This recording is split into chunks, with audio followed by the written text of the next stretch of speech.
BHK flat with 1110 SFT లో ₹1,00,00,000 మాత్రమే. Bachupally Kennedy global school కి 1 నిమిషం దూరంలో. Welcome to Suman TV. నేను మీ నాగరాజ్ బైర్సిటీని. ఈరోజు మనతో ఉన్నారు కర్నూలు మాజీ MP, Emmiganur YSR Congress party incharge, YS Jaganmohan రెడ్డికి ఇష్టురాలైన చెల్లి బుట్టా రేణుకా గారు మనతో ఉన్నారు. నమస్తే మేడం. నమస్తే అండి. ఎలా ఉన్నారు? బాగున్నానండి. మీ అన్న బాగున్నారా? జగన్ అన్న బాగున్నారు. వెళ్ళలేదా? బుట్టమ్మ అని మాట్లాడుతుంటారు కదా. కలిసానండి, ఇనిషియల్లీ 2 సార్లు కలిసాను. ఏంటి మేడం అసలు ఎమ్మిగనూరులో బుట్టా రేణుకాని ఓడించాలి అంటే బుట్టా రేణుక కుటుంబం నుంచే మరొక వ్యక్తి రావాలి, అలాగైతేనే బుట్టా రేణుక గారిని ఓడించగలరు అన్న విధంగా వార్తలు బయటకు వచ్చాయి ఎలక్షన్స్ 2024 ఎలక్షన్లో. అయితే మీరు ఓడిపోయారు ఫైనల్గా. మీ ఓటమికి బలమైన కారణం ఏంటి మేడం? ఓటమికి బలమైన కారణాలు నేను కూడా బాగా తెలుసుకోవాలని చాలా ప్రయత్నం చేశానండి. బట్ నాకు కారణాలు ఎక్కడ ఏవి కూడా అంత స్ట్రాంగ్గా బయటికి రాలేదు. ఐ డోంట్ నో, నాకు అర్థం కావట్లేదు జనం ఏ విధంగా యాక్సెప్ట్ చేశారు, ఏ విధంగా వెళ్ళారు అనేది. మొత్తం మీద చూసుకుంటే నాకు ఇంక్లూడింగ్ బ్యాలెట్ ఓట్స్తో సహా కలిపి నాకు 15,800 ఓట్స్ నాకు మైనస్ అయ్యాయి. అంటే వితిన్ 3.5 monthsలో నాకు టికెట్ కన్ఫర్మ్ అయిపోయాక నేను వెళ్ళిన, అంటే ఆ కాన్స్టిట్యున్సీ నాకు పరిచయమే, ఎందుకంటే ఎంపీగా ఉన్నప్పుడు that is one of my constituency. అయినా కూడా లోకల్ లీడర్స్ తోటి క్లోజ్నెస్ అనేది ఆ 3.5 monthsలోనే నేను చేసుకోగలిగాను. ఆ 3.5 monthsలో దగ్గరగా 90,000 ఓట్లు వచ్చాయి అంటే ఇట్స్ గుడ్. బట్ ఆ లిటిల్ పర్సంటేజ్ ఆఫ్ నేను ఓడిపోయిన దానికి రీజన్ మేబీ సూపర్ 6 అంతే అంటారా అని అనుకుంటున్నాను. చివరి నిమిషంలో ఎందుకు ప్రకటించాల్సి వచ్చింది? మీకన్నా ముందు ఇంకోని ప్రకటించి మళ్ళీ మార్చి లాస్ట్ మినిట్లో మిమ్మల్ని ప్రకటించారు, అదొక మైనస్ కాదంటారా? మైనస్ అయితే అవ్వలేదు, ఎందుకంటే నాకంటే ముందర ప్రకటించిన వ్యక్తి కంటే కూడా ఆమె స్ట్రాంగ్ క్యాండిడేట్ అని. ఓన్లీ థింగ్ ఏంటంటే చెన్నకేశవరెడ్డి గారు ఎమ్మెల్యే గారు పార్టీకి చాలా లాయల్గా ఉన్నారు, మీకు బాగా తెలుసు. వైఎస్ఆర్సీపీ పార్టీ పెట్టినప్పుడు కాంగ్రెస్లో రిజైన్ చేసి వచ్చారు. ఇవన్నీ కూడా దాంతో జగనన్న లాయల్టీకి ఇంపార్టెన్స్ ఇస్తారు. కాకపోతే ఆయన ఏజ్ పరంగా 85 years ఉండడం వల్ల జగనన్న ఆయనకి ఫస్ట్ ప్రయారిటీ ఇచ్చారు. మీరు ఎవరినన్నా తీసుకుని వస్తే మీకు అనుగుణంగా క్యాండిడేట్స్ని మేము అనౌన్స్ చేస్తామని చెప్పడం జరిగింది. ఆ అవకాశం ఇవ్వడం జరిగింది. దాంట్లో ఎమ్మిగనూరులో మళ్ళీ ఆ క్యాండిడేట్ని ఎవరినైతే అనౌన్స్ చేశారో సర్వేలో రిపోర్ట్స్ రాంగ్, ఎందుకు అంటే అంత పాజిటివ్గా రాకపోవడంతో మరి నన్ను అనౌన్స్ చేయడం జరిగింది. చెన్నకేశ్వరరెడ్డి గారికి ఆ ఆప్షన్ ఇచ్చినప్పుడు ఆయన ఎందుకు మీ అభ్యర్థిత్వాన్ని కాకుండా ఇంకొకరిని ఆయన తెర మీద తీసుకొచ్చారు? That I should ask him only. ఫస్ట్లో ఎందుకు నా పేరు అనౌన్స్ చేయలేదు అనే దానికి నేను చెన్నకేశ్వరరెడ్డి గారిని అడగాలండి. I don't know. మరి మీ అభ్యర్థిత్వానికే మద్దతు ఇవ్వని చెన్నకేశ్వరరెడ్డి గారు ఫైనల్గా సర్వేలో రాలేదు కాబట్టి బుట్టమ్మ అయితేనే ఆడు గెలుస్తారని జగన్మోహన్ రెడ్డి గారు భావించి మళ్ళీ మిమ్మల్ని బరిలోకి దింపారు. అలాంటి మీకు చెన్నకేశ్వరరెడ్డి గారు మనస్ఫూర్తిగా మద్దతు ప్రకటించారంటారా? ఎస్, ప్రకటించారండి. ఆల్వేస్ చెప్పండి. మనస్ఫూర్తిగా అంటే మాతో మాట్లాడేటప్పుడు, మాకు చెప్పేటప్పుడు, మా దగ్గర మాకు వాళ్ళ అంటే కార్డన్ అంతా ఇంట్రడ్యూస్ చేసేటప్పుడు అంతా కూడా స్వచ్ఛందంగా మాకు హ్యాండ్ ఓవర్ చేశారు.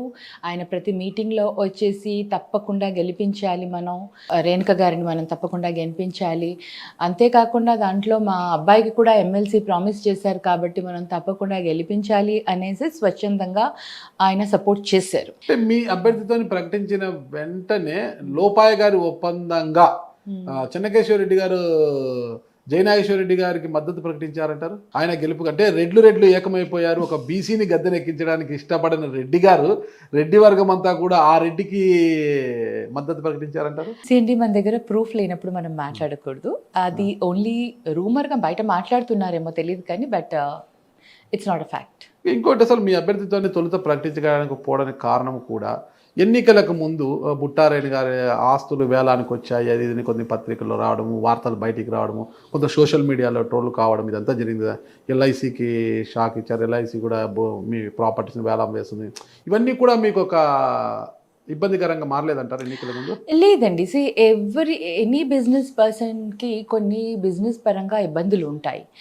అది మేజర్ కన్సర్న్ అయితే కాలేదు. ఎందుకంటే నేను అప్పుడే వాటికి కౌంటర్స్ కూడా ఇవ్వడం జరిగింది. అండ్ వాస్తవాలు అందరికీ తెలిసిందే.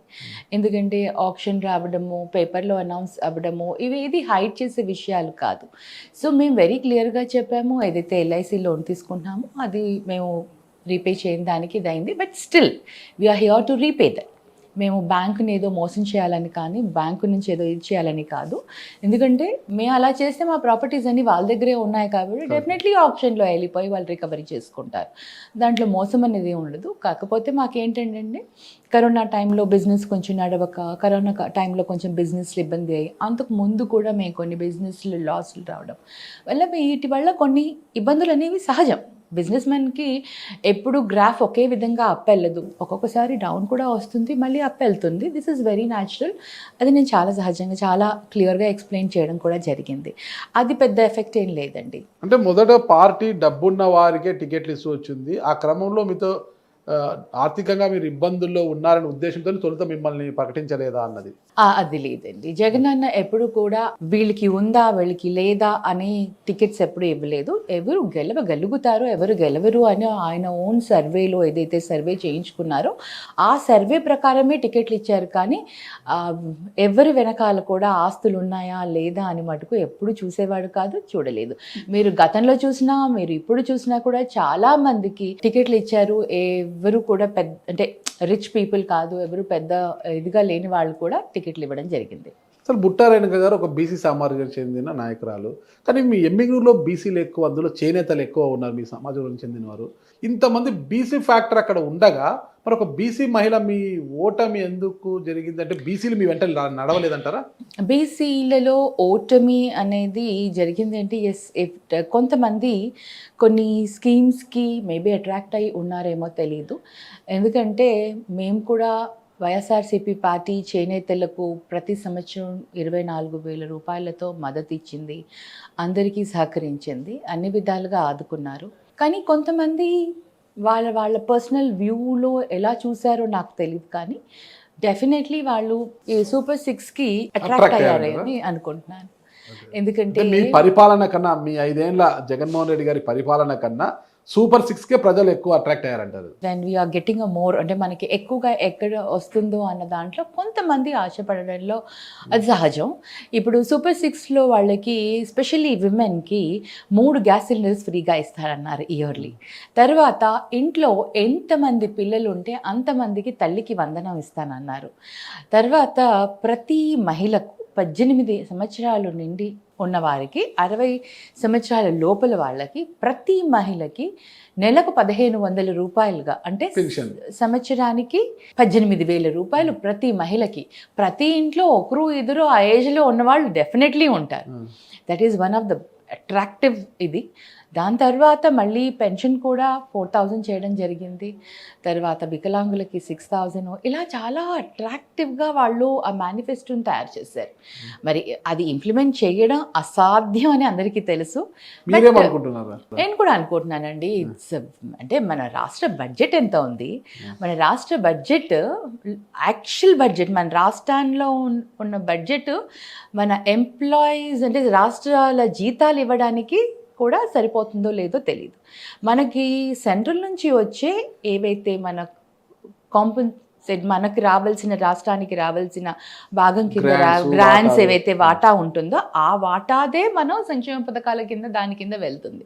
అదర్వైజ్ మన స్టేట్ బడ్జెట్ ఏదైతే ఉందో మన రాష్ట్రం నుంచి ఆర్థికంగా మన పర్ క్యాపిటల్ ఏదైతే మనకి వస్తుందో మనకు అది ఓన్లీ శాలరీస్కి సరిపోతుంది. ఆర్థికంగా మన వనరులు ఏవైతే ఉన్నాయో ఓన్లీ మన ఎంప్లాయీస్కి జీతాలు ఇవ్వడానికే సరిపోతుంది. ఇదంతా కూడా అడిషనల్గా మనకు వచ్చే సెంట్రల్ గవర్నమెంట్ నుంచి వచ్చే వాటాలోనే మనం అన్ని మేనేజ్ చేసుకోవాలి. దాంట్లో ఏమని చేయగలుగుతాం? డెవలప్మెంట్ చేస్తారా, సంక్షేమ పథకాలను ఇస్తారా, ఏమని చేస్తారో, ఎలా చేస్తారో నాకైతే అర్థం కాలేదండి. ఎందుకంటే జగనన్న మా ప్రభుత్వంలో వైఎస్ఆర్సీపీ పాలనలోనే ఈ సంక్షేమ పథకాలని ఏవైతే మేం ప్రామిస్ చేసిన సంక్షేమ పథకాలని ఇంప్లిమెంట్ చేయడానికి చాలా కష్టంగా చాలా అంటే మేనేజ్ చేసుకుని చాలా ఇదిగా పర్ఫెక్ట్గా అక్కడ దాకా చేయగలిగాం. టీడీపీ వాళ్ళు అనౌన్స్ చేసిన సూపర్ 6 అయితే వీటిని మించి ఎన్ని times, almost like 3-4 times more than what we promised. ఎలా ఇవ్వగలుగుతారు? రాష్ట్రంలో అన్ని చంద్రబాబు గారు ఇచ్చినప్పుడు మీరు ఎందుకు ఇవ్వలేరు? చంద్రబాబు గారు ఇవ్వలేరు, చంద్రబాబు నాయుడు గారు ఇవ్వలేరు. అదే ఇప్పుడు ఇవ్వలేరు, ఆయనకు కూడా తెలుసు. మీరు అందుకనే ఇప్పుడు మొన్న అసెంబ్లీలో క్లియర్గా చెప్పారు కదా, రాష్ట్రం బడ్జెట్ చూస్తుంటే నాకు భయం వేస్తుంది, సూపర్ 6 ప్రామిస్ చేశాను, రాష్ట్ర ప్రజలు అర్థం చేసుకోవాలి అని నా ఇండైరెక్ట్గా ఆల్రెడీ రాష్ట్ర ప్రజలకు ఒక మాట ఆల్రెడీ పెట్టేశారు. పవన్ కళ్యాణ్ గారు మాట ఇచ్చారు. అదే that is what we want to see how. మేము అందరం కూడా వెయిట్ చేసి చూస్తున్నాం ఎలా ఇది చేయబోతారు ఇప్పుడు వీళ్ళు. పవన్ కళ్యాణ్ గారు గవర్నమెంట్ ఉండేది కూడా ఖచ్చితంగా పని చేయించాలని, ఇచ్చిన హామీలు నెరవేర్చాలని ఆయన ఉన్నారు. కానీ ఆయన వాళ్ళ పార్టీ నుంచి నాదెండ్ల మనోహర్ గారు అనౌన్స్ చేశారు కదా, ఏదో క్వశ్చన్కి ఆన్సర్ ఇచ్చారు కదా, ఇప్పుడు 3 సిలిండర్స్ ఇవ్వడం సాధ్యం కాదు అని. ఆయన వాళ్ళ పార్టీ నుంచి అతను ఒక మినిస్టర్గా ఆన్సర్ ఇవ్వడం జరిగింది, నాకు ఇవి సాధ్యం కాదు అని. ఇంకా వాళ్ళే ఓపెన్గా చెప్తున్నారు. లోకేష్ గారు అన్నారు, తల్లికి వందనం కింద స్కీమ్ ఏదైతే ఉందో అది మేము రోడ్ మ్యాప్ వేసుకుని ఒక 1 year మేము దానిపైన we want to work it out on that. మేము దానిపైన ఒక ప్రణాళిక వేసుకొని ఏ విధంగా చేయాలని అధ్యయనం చేసి ఏ విధంగా మేము చేయగలుగుతామో మాకు 1 సంవత్సరం సమయం కావాలి అని. సో ఇక్కడ మనకి క్లియర్గా తెలిసిపోతుంది వాళ్ళు ఇంప్లిమెంట్ చేయలేరని.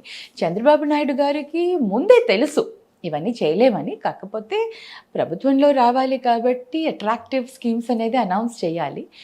మాకేంటంటే ఏది మనం చేయగలుగుతామో అదే మనం చెప్దాము. అబద్ధపు హామీలతో మనం వచ్చామంటే రేపొద్దున మనం పబ్లిక్లో ఫేస్ చేయలేము, వాళ్ళు వచ్చి అడిగినప్పుడు మనం చెప్పలేము. అందుకని మనం ఇంతకు మించి మనం ఇవ్వలేము. అందుకని అదే స్కీమ్స్ని మేము మేనిఫెస్టో చేసుకొని అమ్మఒడి ఒక 2,000 పెంచి మేము ముందుకు వచ్చామండి. చెప్పిందే చేస్తారు. 5 ఏళ్లలో మద్యపానం నియంత్రణ అన్నారు కదా, విడతల వారిగా నియంత్రిస్తామన్నారు. ఏం నియంత్రించలేకపోయారు. మద్యం ద్వారా మీ పార్టీ నాయకులు ఎంత బొక్కేశారు అందరికీ తెలుసు. ఇప్పుడు ఆ లెక్కలు బయటకు వస్తున్నాయి. మరి దీని గురించి ఏమంటారు? అది నాకు తెలియదండి. I don't want to talk about that. But state finance పరిస్థితి చూసుకొని దశల వారీగా ఏదైతే మద్యం నియంత్రణ తీసుకొని వస్తానన్నారో, స్టేట్ ఫైనాన్షియల్ కండిషన్ తెలుసుకున్నాక అది ఒకేసారి మనం మొత్తం తీసేస్తే మనకు చాలా ఇబ్బంది అవుతుంది. Financially will be facing lot of difficulties అని ఓన్లీ దాన్ని ఎలా అంటే లో లెవెల్ వాళ్ళకి అది అందుబాటులో ఉండకూడదని మద్యం ప్రైజెస్ పెంచేసి ఓన్లీ అఫోర్డబుల్ వాళ్ళకే ఆ మద్యాన్ని కొనుక్కునేలాగా చేసేందుకే ఆ రేట్స్ చెప్పారు. అలా కాదండి. ఏదైతే మీరు రీసెంట్గా మాజీ మంత్రి ఫైనాన్స్ మినిస్టర్ గారు బుగ్గన రాజేంద్రనాథ్ రెడ్డి గారు ఇంటర్వ్యూ ఇచ్చారు. చాలా క్లియర్గా ఎక్స్ప్లెయిన్ చేశారు. మేము మద్యం మీద ఏదైతే ఎర్లియర్ సిండికేట్గా తయారు చేసుకొని వాళ్ళు ఇండివిజువల్గా ప్రాఫిట్ పొందే డబ్బుని ఏదైతే ఉందో మేము దానిపైన ఈ రేట్స్ని ఏదైతే పెంచామో ఆ అమౌంట్ని సిండికేట్గా చేసుకుని ఇండివిజువల్గా పొందే లాభాన్ని మేము గవర్నమెంట్కి సపరేట్గా పెట్టి ఫండ్స్ వాటి నుంచి మేము సంక్షేమ పథకాలకి డైవర్ట్ చేసాము అని చాలా క్లియర్గా he explained about that. So that is what we did. It's not that రేట్లు పెంచడానికి ఒక రీజన్ పేదవాళ్ళు మద్యానికి దూరం అవ్వాలి అని. ఎందుకంటే ఆ కన్జంప్షన్ ఆ రేట్ చూడగానే భయం వేసి కొనలేని పరిస్థితి క్రియేట్ చేయాలని. ఇంకొకటి మనకు రెవెన్యూ అనేది చాలా ఇంపార్టెంట్. మనకు మధ్య నుంచి వచ్చే రెవెన్యూని ఒక్కసారి ఆపేస్తే మనకి డెవలప్మెంట్కి కానీ సంక్షేమాలకు కానీ మనకి ఇదవుతుందనేసి వాటిని స్లోగా దశల వారీగా దాన్ని తగ్గించాలనేసి బెల్ట్ షాప్స్ని తీసేసి మిగతా అక్కడక్కడ ఏవైతే ఉన్నాయో ఆ సెంటర్ని తీసి ఆల్ గవర్నమెంట్ యూనిట్స్ని పెట్టేసి గవర్నమెంట్కి ఫండింగ్ ఏ విధంగా వస్తుందో చూసుకొని ఆ ఫండ్స్ ద్వారా మనం సంక్షేమ పథకాలకి ఫండ్స్ని చేయొచ్చు అనే విధంగా వాళ్ళు ప్లాన్ చేసి చేయడం జరిగింది. ఇప్పుడు చూస్తే కూడా చంద్రబాబు నాయుడు గారు ఎన్నో చెప్పారు. మమ్మల్ని మద్యానికి కానీ ల్యాండ్ టైటిలింగ్ యాక్ట్లో కానీ మమ్మల్ని ఒక భూతద్దంలో పెట్టి మేము ఒక వైసీపీ ఏదో ఒక భూతంలా చూపించారు పబ్లిక్కి. ఇప్పుడు చూస్తే ఆయన కూడా అదే ఫాలో అవుతున్నారు. He is also following the same thing. మొత్తం మీద ఉంటే సూపర్ 6 మిమ్మల్ని ఓడించి తప్పితే మీ ప్రభుత్వ వైఫల్యం ఏమీ లేదు అంటారు. వైఫల్యం ఉంటే వీళ్ళు ఎప్పుడో ఆ స్కీమ్స్ ఏవైతే ఉన్నాయో మేము రన్ చేసే మద్యం విధానం కానివ్వండి, మేము రన్ చేసే మిగతా విధానాలు ఏదైతే ఇవన్నీ ఉన్నాయో అవన్నీ ఎందుకు వీళ్ళు ఇంకా కంటిన్యూ చేస్తున్నారు? మీ పార్టీ ఎమ్మెల్యేలే జక్కంపూడి రాజా గారు, కేతిరెడ్డి వెంకటరామరెడ్డి గారు ఆరోపించారు కదా, అంటే మొత్తం కూడా బ్యూరోక్రసీ పాలన అయిపోయింది, ధనంజయ రెడ్డి గారు, సజ్జల రామకృష్ణ వీళ్ళందరూ పెత్తనం చేయడంతోనే మా పార్టీ ఈ స్థితికి వచ్చింది, ప్రజలకి నాయకుడికి మధ్య సంబంధం లేకుండా చేసేసారు వీళ్ళ పెత్తనంతోనే పార్టీ నాశనం అయిపోయిందని చెప్పారు కదా. అలా ఏం లేదండి, ఒక్కొక్కరి అనాలిసిస్ ఒక్కొక్కలాగా ఉంటుంది కాబట్టి మీ అనాలిసిస్ ఇలా ఉంది. నా అనాలిసిస్ ఏంటంటే I'm just listening from everywhere. ఎందుకంటే నేను ప్రభుత్వంలో ఉన్న మా వైఎస్ఆర్సీపీ పార్టీ ఉన్నప్పుడు నేను ఒక కార్యకర్తనే. నాకు ఎప్పుడు పవర్ లేదు కదా, అదే మాజీ ఎంపీ. బట్ ఆ పీరియడ్లో నేను మాజీ ఎంపీని, I'm not a MP. So నాకు ఈ గవర్నమెంట్ లోపల కంటే కూడా నేను పబ్లిక్లో టచ్ ఎక్కువగా ఉన్నాను కాబట్టి what ever the facts which I know I'm talking అండి. అసలు ఎన్నికల సభ మీటింగ్లో జరిగినప్పుడు కూడా అన్నను కోరారు మీరు, ఇండస్ట్రియల్ టెక్స్టైల్ పార్క్ కావాలన్నారు మీరు, నీటి సమస్య నిర్మూలించాలన్నారు, చాలా అడిగారు అది అన్నని. అరే అన్నను ఈ చెల్లి ఇన్ని అడుగుతోంది, కనీసం మా కోసం చేస్తారేమో అని కూడా ప్రజలు గుర్తించలేదా మిమ్మల్ని? ఎమ్మెల్యే ప్రజలు నా పైన చాలా నమ్మకం పెట్టుకున్నారండి, నేను చేస్తానని. అందుకనే చాలా మటుకు ఇప్పటికీ కూడా చాలా మటుకు అందరూ they feel like I wish అంటే అక్క గెలిచింటే బాగుండేది, అక్క గెలుస్తారని అనుకున్నాము, ఎలా ఓడిపోయారో తెలీదు, మీ అంతా అంచనాలకు మించి ఖర్చు పెట్టారంట కదా.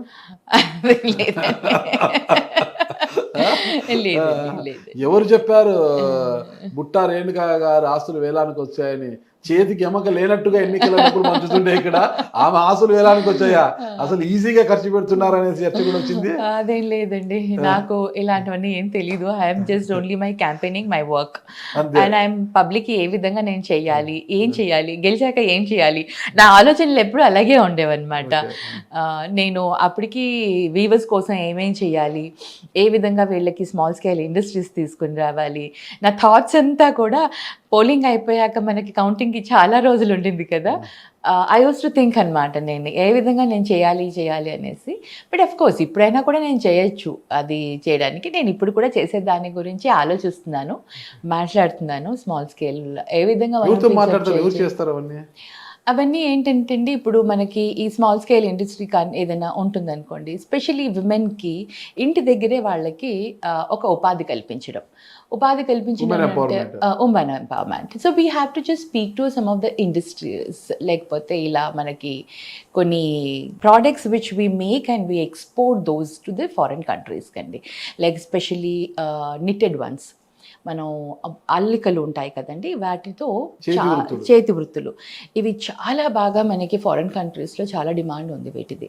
వాటిని కనుక మనం ఒక డిజైన్ కనుక ఇచ్చి, లైక్ బుట్టలు కానివ్వండి, టేబుల్ మ్యాట్స్ కానివ్వండి, లేకపోతే కోస్టర్స్ కానివ్వండి, లేకపోతే ఇలా కొన్ని చిన్న చిన్న ప్రోడక్ట్స్ ఉంటాయన్నమాట, వాళ్ళకి ఆ ట్రైనింగ్ ఇచ్చేసి మనం అది ఆ అల్లికలను వాళ్ళకి నేర్పించి, ఆ అల్లికలలోనే వాళ్ళకి డిజైన్ పార్ట్ మనం డిసైడ్ చేసి వాళ్ళకి చూపించి వాళ్ళకి నేర్పించుకోగలిగితే, దాంతో మనం ఎవరైతే ఇంపోర్ట్ బిజినెస్ చేస్తున్నారో వాళ్ళతో కనుక మనం టైఅప్ అవుతే we can show the market to them, and at the same time వాళ్ళకి ఉపాధి కల్పించిన వాళ్ళం అవుతాం. అలాగే మనం ఒక బిజినెస్ మాడ్యూల్ తయారవుతుంది. ఇది నేను వర్కౌట్ చేస్తున్నాను, నేను మా డాటర్లో ఇద్దరం. మీరు సొంతంగా చేయాలనుకుంటున్నారా ప్రభుత్వంతో? అంటే ప్రభుత్వంతో చేసేదానికి ఇప్పుడు అవకాశం లేదు కాబట్టి ఇప్పుడు మేము సొంతంగానే ఆలోచిస్తున్నాం. సొంతంగానే ఓకే. చూడాలండి, ఇప్పుడు ఇంకా ఇనిషియల్ స్టేజెస్లోనే ఉన్నాము. మా డాటర్లో ఏంటంటే తన ఒక లేబుల్ రన్ చేస్తున్నారు కాబట్టి, షీజ్ అ డిజైనర్. సో తనకు ఆల్రెడీ బిజినెస్ ఉంది కాబట్టి దాంట్లో తను కొన్ని కొత్త ప్రోడక్ట్స్ తోటి వచ్చిందనమాట, వాటితోటి మేమే ఎక్స్పాండ్ చేద్దామని అనుకుంటున్నాం. ఢిల్లీకి పోయినా జగనన్న ధర్నాకు వెళ్ళారా? లేదండి, మేము అప్పుడు లే లదాఖ్ వెళ్ళాము. లే లదాఖ్ వెళ్ళినప్పుడు అంటే అందరికీ కూడా అక్కడ కొంతమందికి పడదు. మా హస్బెండ్కి లంగ్ ఇన్ఫెక్టెడ్ అయిపోయి ఆక్సిజన్ లెవెల్స్ అందక హీ వాజ్ హాస్పిటలైజ్డ్. సో అది కొంచెం వల్ల మేము ఆ ప్రోగ్రామ్కి వెళ్ళలేకపోయాను. బుట్టా రేణుకా గారు ఓటమి నుంచి బయటకు వచ్చేసారు అయితే? లే లడాక్ అంతా తిరిగి వచ్చారు, హ్యాపీగానే ఉన్నారు అయితే, ఏం బాధపడడం లేదా? అంటే మా గ్రాండ్ చిల్డ్రన్ హాస్టల్కి వెళ్ళే లోపల వాళ్ళకి ఒక టూర్ తీసుకెళ్ళడం నా బాధ్యత అనమాట ఎవ్రీ ఇయర్. మేడం మీరు గ్రాండ్ చిల్డ్రన్ అని చెప్పొద్దండి మేడం, మిమ్మల్ని చూసి ఎవరు అనుకోరు మేడం. ఎవ్రీ ఇయర్ వాళ్ళది ఒక ప్రామిస్ అనమాట, నేను వాళ్ళని గ్రాండ్ చిల్డ్రన్ని తీసుకెళ్ళడం. సో నేను ఎలక్షన్స్ అయిపోగానే కౌంటింగ్ లోపల తీసుకెళ్దాం అనుకున్నాను. అయితే మా ఒక అబ్బాయి ఊటీలో చదువుతాడు, వాడికి హాలిడేస్ చాలా లేట్గా వచ్చాయి. సో బాబుకి హాలిడేస్ లేట్గా వచ్చేసరికి తర్వాత మాకు వేరే పనిలో పడిపోయి ఇదైపోయి టైం దొరకలేదు అప్పుడు తీసుకెళ్ళడం. ఇంకా 27th July was the last date to join back, స్కూల్లో మళ్ళీ రిటర్న్ వెళ్ళాలి. సో అంత లోపల వెళ్ళి రావాలని మేము తీసుకుని వెళ్ళానండి పిల్లల్ని. ఓకే, ఇప్పుడు ఓడిపోయారు, జగనన్న వెంటే ఉంటారా, ఏమన్నా పసుపు కండువా వైపు ఏమన్నా మళ్ళీ మనసు మొలుతుందా? లేదండి, జగన్ అన్న వెంటే ఉంటాను పక్క అండి. అన్లెస్ నన్ను తీసి పక్కన పారేస్తే తప్ప మిమ్మల్ని ఎవరు పడేస్తారా? మిమ్మల్ని ఎంతో ప్రేమించే మీ జగనన్న మిమ్మల్ని పక్కన పెడతారా మీరు కాదనుకుంటే తప్పితే? Just joking. లేదండి, I want to be in the same party to same పార్టీలో కంటిన్యూ. బౌన్స్ బ్యాక్ అవుతుంది మీ పార్టీ అని ఆశిస్తున్నారా? Definitely 40% of the vote bank ఉంది. అండ్ ఇప్పటికీ విలేజెస్ లో ఆ అభిమానం పార్టీ పైన ఉంది. ఆ 40% ఓట్ బ్యాంక్ మీది అని ఎందుకు అనుకుంటున్నారు అని అందరు ప్రశ్నిస్తారు. ఎందుకంటే ఇక్కడ పోటీ జరిగింది కూటమి వర్సెస్ వైఎస్ఆర్ కాంగ్రెస్ పార్టీ. కూటమిని వ్యతిరేకించిన వారంతా ఆల్టర్నేటివ్ వేరే పార్టీ లేకపోవడంతో వైసీపీకి ఓట్లు వేశారు కాబట్టి 40% వచ్చింది అంటున్నారు. ఒకవేళ కాంగ్రెస్ పార్టీ కొంత డబ్బు ఏమైనా ఖర్చు పెట్టి కొద్దిగా ఇంకా జోష్గా తిరిగి ఉంటే, అంటే షర్మిలా గారు, రాహుల్ గాంధీ గారు వచ్చి ఇక్కడ డబ్బు ఖర్చు పెట్టి తిరిగి ఉంటే ఖచ్చితంగా మీకు రావాల్సిన ఓట్ బ్యాంకులో గండిబడి వాళ్ళకు ఒక 15-20% వాళ్ళకు వచ్చేది అనేది ఉంది. మీకు అప్పుడు మీ ఓటు శాతం కూడా తగ్గేది. ఆల్టర్నేటివ్ లేదు కాబట్టి మీకు వచ్చిన ఓటు శాతం, దాన్ని చూసి మీరు పొంగిపోతున్నారు. లేదండి, ఒకటి మీరు చూడండి, 40% ఆఫ్ ద ఓట్ షేర్ మాకు వచ్చింది in spite of Congress contesting. మాకు 40% వచ్చినా కూడా మాకు నంబర్ ఆఫ్ ఎమ్మెల్యేస్ తగ్గడానికి కారణం బికాస్ ఆఫ్ కాంగ్రెస్ కంటెస్టింగ్. కొన్ని ప్రాంతాలలో కాంగ్రెస్ కంటెస్ట్ చేయడం వల్ల మాకు వెరీ మార్జినల్ ఓట్లతోటి మేము కొన్ని దగ్గర ఓడిపోవాల్సి వచ్చింది. ఇలాగా కొన్ని దగ్గర ఓడిపోవడం వల్ల మా సీట్స్ మాకు 11కి పడిపోయాయి. ఇక్కడ కూటమి టీడీపీ, జనసేన అండ్ బీజేపీ, అంటే ఈ ముగ్గురు పార్టీలకి ఉన్న ఓట్ బ్యాంక్, ఈ పార్టీ కాకపోతే ఆ పార్టీ, ఆ పార్టీ కాకపోతే ఈ పార్టీ, ఆ ఓటింగ్ అంతా కూడా వాళ్ళకే వెళ్ళింది. అంటే ఇండివిజువల్గా మీరు ఓటింగ్ పర్సంటేజ్ చూసుకుంటే వాళ్ళకి బాగా తగ్గుతుంది. మేము యాజ్ ఇండిపెండెంట్గా వితౌట్ ఎనీ వన్ కన్సర్న్, ఎవరితో కోయిలేషన్ లేకుండా, ఎవరితో కాకుండా మేము ఇండిపెండెంట్గా కంటెస్ట్ చేసాం. సో మాకు వారి వ్యతిరేక ఓట్లని కాదు ఇవి, దీస్ ఆర్ ఆర్ ఓట్స్, మా ఓట్ బ్యాంక్. ఒకవేళ మాకు ఓటు వేయకూడదు అనుకుంటే ఈ జనసేనకు వేసేవారు, ఈ టీడీపీకి వేసేవారు, కూటమిని వ్యతిరేకించిన వారు చెప్తున్నారు. కూటమిని వ్యతిరేకించిన వాళ్ళు నోటాకి వేశారు, కూటమిని వ్యతిరేకించిన వాళ్ళు కాంగ్రెస్కి ఆల్రెడీ వేశారు. ఎవరైతే మాకు వేయకూడదు వైసీపీకి అనుకున్న వాళ్ళు లాట్ ఆఫ్ ఓట్స్ మనకి నోటాలో వెళ్ళాయి. అండ్ కాంగ్రెస్ కూడా ఆల్రెడీ 40% ఓట్ బ్యాంక్ మీదే అంటారు. డెఫినెట్లీ దాన్ని నిలబెట్టుకుని దాన్ని ఇంకా డెవలప్ చేసుకుంటాము. ఎందుకంటే ఇప్పుడు ఉన్న కూటమి ప్రభుత్వం ప్రామిసెస్ ఫుల్ఫిల్ చేయలేరు వాళ్ళు. అండ్ ఇంకా ఇప్పుడు it's too early to say anything. ఇప్పుడు 2 months అయింది కాబట్టి మనం చూడాలి ఇంకా ముందు ఎలా అవుతుంది. అంటే 6 guarantees అమలు చేయలేరు కాబట్టి మళ్ళీ మీరు అధికారంలోకి వస్తారు, కానీ మీ యొక్క నాయకుడి యొక్క వ్యవహార శైలి కావచ్చు, మీ పార్టీ విధి విధానాలు మార్చుకొని వస్తామని అన్నారు. మా పార్టీ విధి విధానాలలో ఎక్కడ మేము తప్పిపోయామో అనేది మరి మీరు చెప్తే.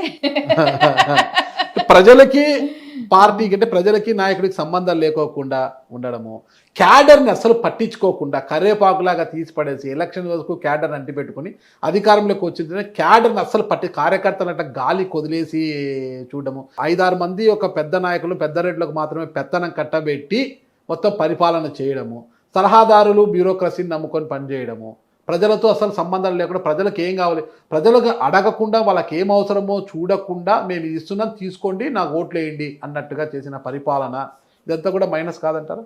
ఇప్పుడు మేము ఓడిపోయాం కాబట్టి ఎస్ వీఆర్ అంటే అందరూ కూడా మైన్యూట్గా వెళ్ళి ఇక్కడ ఈ విధంగా తప్పు జరిగింది, ఈ విధంగా అయ్యింది. బట్ యాజ్ ఎ రూలింగ్లో ఉన్నప్పుడు nobody has pointed out these points అనమాట. అంటే ఇలా ఇది ఉందనేసి. ఈవెన్ ఇప్పుడు ఓడిపోయాం కాబట్టి అదే మేము గెలిచి ఉండింటే ఈ విధంగా ఉండేది కాదు. Just like 5% of the vote sharing మేము లూజ్ అవ్వడం వల్ల ఇన్ని విధాల తప్పులు మా దాంట్లో నుంచి పార్టీల నుంచి బయట వస్తున్నాయి. బట్ డెఫినెట్లీ మీరు అన్నట్టు ఎక్కడో కొంచెం కొద్దిగా ఉంటుంది. ఐఎమ్ నాట్ సేయింగ్ లైక్ క్యాడర్లో డిస్సాటిస్ఫాక్షన్ కొంతమంది ప్రతి పార్టీలో కూడా క్యాడర్లో ఒక దగ్గర డిస్సాటిస్ఫాక్షన్ అనేది కొద్దిగా ఉంటుందండి. ఎందుకంటే అక్కడ local leaders how they handle వాళ్ళు, అక్కడ ఉన్న వాళ్ళు ఆ క్యాడర్ని ఏ విధంగా వాళ్ళు మేనేజ్ చేస్తారు, క్యాడర్ని ఏ విధంగా వాళ్ళు అంటే దగ్గరకు తీసుకుంటారో దాన్ని బట్టి ఆ లెవెల్ ఆఫ్ డిస్సాటిస్ఫాక్షన్ అనేది ఉంటుంది. ఇది ఒక మెయిన్ లీడర్ అనే కాదు, ఈవెన్ లోకల్ లీడర్స్ బట్టి కూడా ఉంటుంది, అక్కడ జరిగే పరిస్థితుల బట్టి కూడా ఉంటుంది. ఎక్కడో కొద్దిగా పర్సంటేజ్ ఆఫ్ ద అన్హ్యాపీనెస్ లీడర్స్లో ఉండి ఉంటుంది, అంటే లోవర్ లెవెల్ క్యాడర్లో ఉండి ఉంటుంది, కార్యకర్తలలో. దాన్ని definitely we have to focus and we have to strengthen them. అది మేము స్ట్రెంగ్తన్ చేసుకోవాలి. I will not say that అక్కడ లేదు, అసలు ఏమీ లేదు అని కూడా నేను చెప్పను. బట్ వేరెవర్ ఆ వీకర్ పాయింట్స్ మేము అవి తప్పకుండా స్ట్రెంగ్తన్ చేసుకోవాలి. ఎమ్మిగనూరులో మీరు తిరిగి బౌన్స్ బ్యాక్ కావడానికి నియోజకవర్గంలో ఎలాంటి కార్యక్రమాలు చేయబోతున్నారు? ఎమ్మిగనూరులో ఇంకా ఇప్పుడే 2 months కదండి. Then again after 6 months then నేను పబ్లిక్లో వెళ్తాను. పబ్లిక్లో again we want to understand వాళ్ళకి ఇప్పుడు ఒక 6 months వాళ్ళ పాలనలో ఏంటి, వాళ్ళు ఎక్స్పెక్ట్ చేసినవి ఏంటి కావట్లేదు, ఏ విధంగా కావాలి. అండ్ యాజ్ ఎ ఇండివిజువల్గా నేను కూడా అక్కడ వాళ్ళకి పబ్లిక్కి దగ్గర అవ్వాలి, పబ్లిక్లో కూడా వాళ్ళకి కావాల్సిన విధంగా ఏ విధంగా నేను పని చేయగలుగుతాను అవన్నీ కూడా నేను వర్కౌట్ చేసుకోవాలండి. ఎందుకంటే they are like rural and urban నాకు 2 ఉన్నాయి కాబట్టి డిఫరెంట్ కైండ్ ఆఫ్ వ్యూస్ ఉంటాయి. కొన్ని గవర్నమెంట్ త్రూ చేయాల్సినవి ఉంటాయి, కొన్ని మనం వాళ్ళకి ఒక భరోసా కలిగించడం, లేకపోతే మనం బయట నుంచి ఏమన్నా తీసుకుని చేయగలుగుతామా, ఏమైనా ఎన్జిఓస్తో టైఅప్ అయి మనం మన కాన్స్టిట్యున్సీకి తీసుకురాగలుగుతామా, ఈ విధంగా వర్కౌట్ చేయాల్సినవి కొన్ని ఉంటాయి. కాబట్టి డెఫినెట్లీ ఐ ప్లాన్ సంథింగ్. తప్పకుండా నేను ప్లాన్ చేసి ఏ విధంగా నేను వర్క్ చేయాలో అనేది ఒక ప్లానింగ్ అనేది ఇంపార్టెంట్ కాబట్టి దానిపైన వర్కౌట్ చేసుకొని ముందుకు వెళ్తానండి. మీ యొక్క ప్లానింగ్, మీ నమ్మకమే మమ్మల్ని ముందుకు నడిపించాలని కోరుకుంటున్నా. Thank you ma'am. నమస్తే. థ్యాంక్ యూ అండి. నమస్తే.